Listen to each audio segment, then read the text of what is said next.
cell is on those level 3 and level 4 yards where you don't leave for a long ass time. Back in the day, they used to do the long racial-based lockdowns that would have you on a lockdown from anywhere from 3 months to 14 months and past that. Like, these lockdowns were savage. They would break people. I always would just sit and wait to hear people crack and start kicking the door and start tripping, and that's when I gathered more strength. I always felt like I took in all their weakness leaving, and it gave me more power. And I re-established myself at that point and regained myself, recomposed myself, got more strength off of their obvious weakness. I loved it. I was like, that's when my self-talk was just massively evident. This is when my self-talk would just developed into the savageness it became. Because I would just tell myself, I ain't gonna break. I ain't gonna kick the door.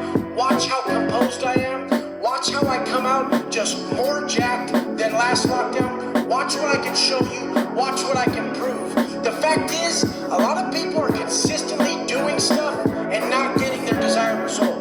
That's worse. If you consistently go to the gym and you're not getting your results, it's worse than just not going. Because this is what happens. When you're okay with putting in that much work and not getting your desired result, you end up having a job that you don't like going to.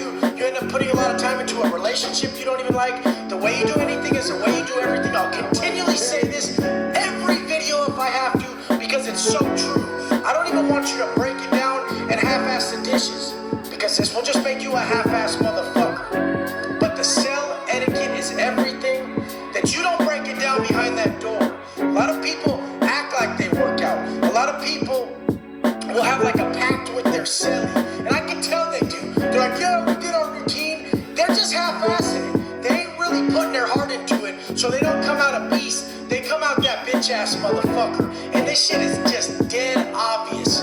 So even at my cell, when I did smoke weed, when I did relax, I would get up early, same time, have my coffee, do my reading. I would smash a workout, and then I would smoke a joint. I would turn on Sublime or something on my radio, and I would just shampoo the whole cell. In the penitentiary, you have to clean your cell at least once a day, if not twice, maybe 3 times a day. Every time you bird bath, wiping everything down. Fools in the pen don't even like a piece of dust on nothing.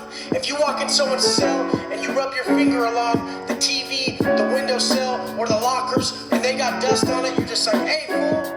Like, you're in here 24 hours a day. Why is there dust on your shit? What kind of slacker are you? It just shows who you are. Like, there's no hiding in the pen. So the way you conduct yourself is so obvious.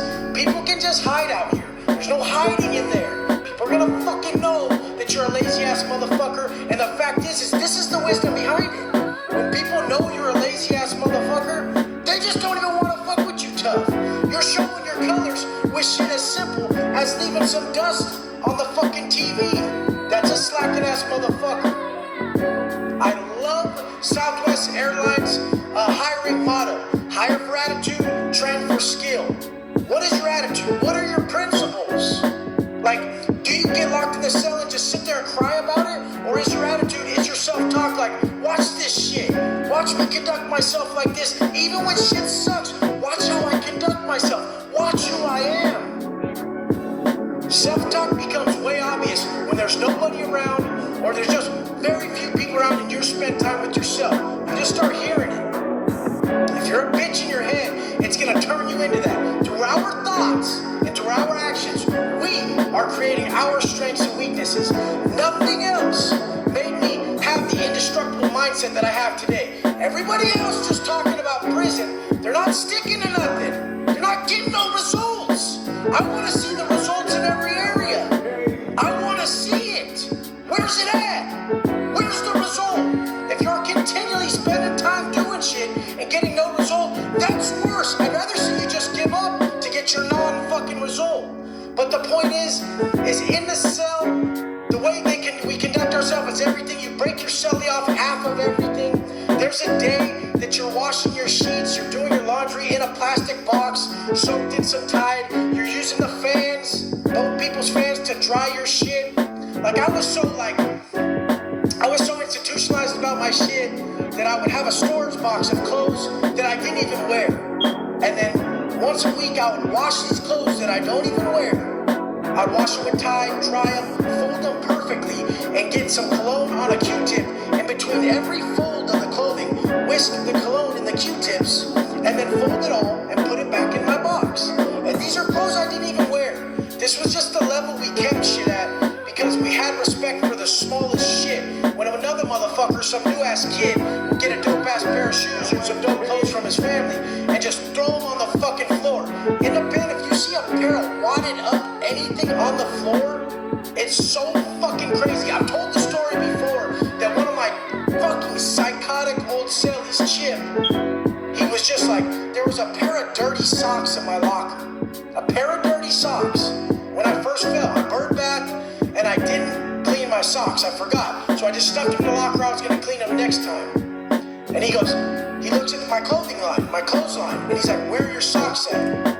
I'm like, what's up, big dog? And he's like, where are your socks? And I'm like, dude, I put them in the fucking locker. He said, get them out and clean them. And I'm like, are you fucking serious, dude? It's going to be fine. He said, I don't want dirty clothes in the house.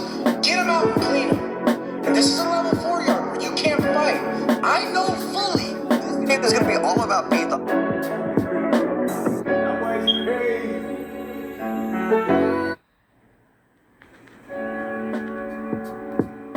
This motherfucker is ready to handle business about it. He's tripping about it. He's ready to go the distance over this shit.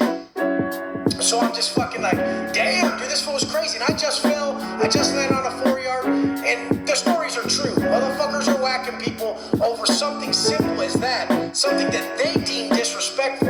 Because he's lived in this cell forever. He's been in this cell for 5, 6, 7 years at this point. And he don't want me, some new motherfucker, some new booty ass motherfucker coming in and bringing dirty socks into his house. He squashed it there. He taught me a lot. All that type of shit. This is where I learned how to shave everything.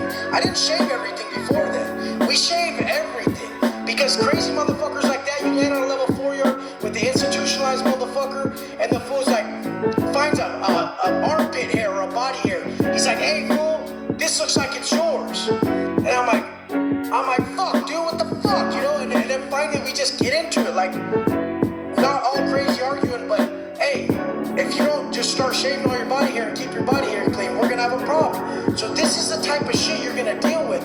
It's crazy motherfuckers who are down, they know the rules, and they're ready to go the distance over something as simple as a dirty pair of socks and some body hair.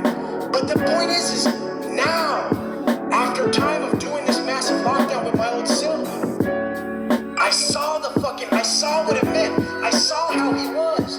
He wanted the floor time. Like, if I didn't have my floor time set and I missed my floor time to do my workout, he was on my case. If I missed my bird bath time right after my floor time, he was on my case. And this was to help a motherfucker.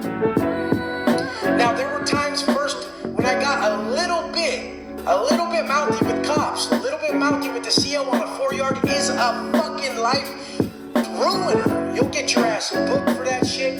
Either the cops will toss your neighbor's house, a different race, and say, hey, since Watson was such a fucking disrespectful motherfucker, I smashed your pad, I took your cell phone. And they'll do that to a black or a homie or someone else just to cause a problem between the races so that it cracks off, there's a riot, and now you're fucked. They'll fuck you a lot harder by doing that than giving you some write-up or fucking with you some other way. So this is the thing. There's fucking shit going on in there that you don't want to ever have to deal with. I mean, this Silly was the best motherfucker, but he wasn't good with technology. So when I started getting in the phone game and shit like that, this motherfucker, when I'm gone, he hooks my phone up with the battery pack, because we have a battery pack with like, it'll have rechargeable batteries in a cardboard tube, and the cardboard tube will have the ends of the fucking battery charger at each end. And he hooked the ends up wrong, plugged the charger in, burnt out that phone. Now he owed me a shitload of money for that phone. And the crazy fucking thing is, someone who'd been down forever that was supposedly so fucking down, he ended up fucking rolling it up. He went out backwards over a $1,200 phone he couldn't pay for. And it wasn't even like I was pushing the issue. He was just so fucked up in his head that he disrespected the pad and who I was and everything like that he used my phone without asking and burned it out, that he ran by such a high level of honor, he didn't feel like he was deemed worthy to even run the main line no more. This is the type of motherfuckers you're dealing with. They're so ingrained, they're so institutionalized, they run by the rules so much that you're not gonna change a motherfucker. So this is the thing. Motherfuckers out here can't even keep their word on something like a workout and a wake-up time and a diet when they tell their loved ones they're gonna do it, even though they have all the comforts of the world. These are motherfuckers who something as small as that, something as small as some socks, something as small as fucking having the floor time and shit like that fucks it all off. So I would smoke a shitload of weed after I worked out. Like, this was at the start of my term. I would smoke mad weed. I puffed joints, and I was soaked down the whole cell listening to Sublime. Just fucking, dude, I smoked 2 joints in the morning, and I'm just fucking chilling. I'm blazing, and the motherfucking cops, they didn't care about weed at this spot. They'd come by and be like, hey, Watson, smells like weed in there. I'm like, hey, weed's legal, homie. Keep it rolling. And they liked me. It was good shit. At certain places, you'll find certain shit like that. It just happens to be something like that.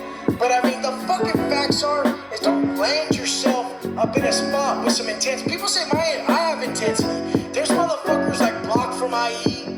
There's motherfuckers like fucking, like Psycho from NorCal. Like, there's motherfuckers like that who they give me anxiety. They give me fucking bad vibes because they're so fucking crazy.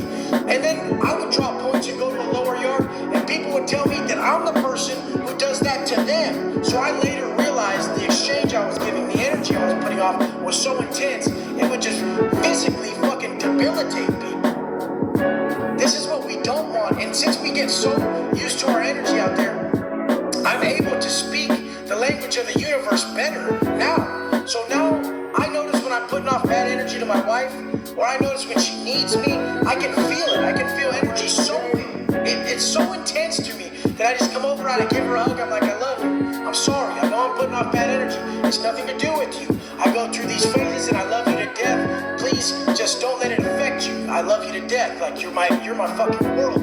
So shit like this is what's gonna get you the furthest in life out here, is just checking your fucking energy. Checking your energy, knowing that shit ain't as bad as you make it, that life is fucking just, life is happening for you. It's as simple as that. That's my credo.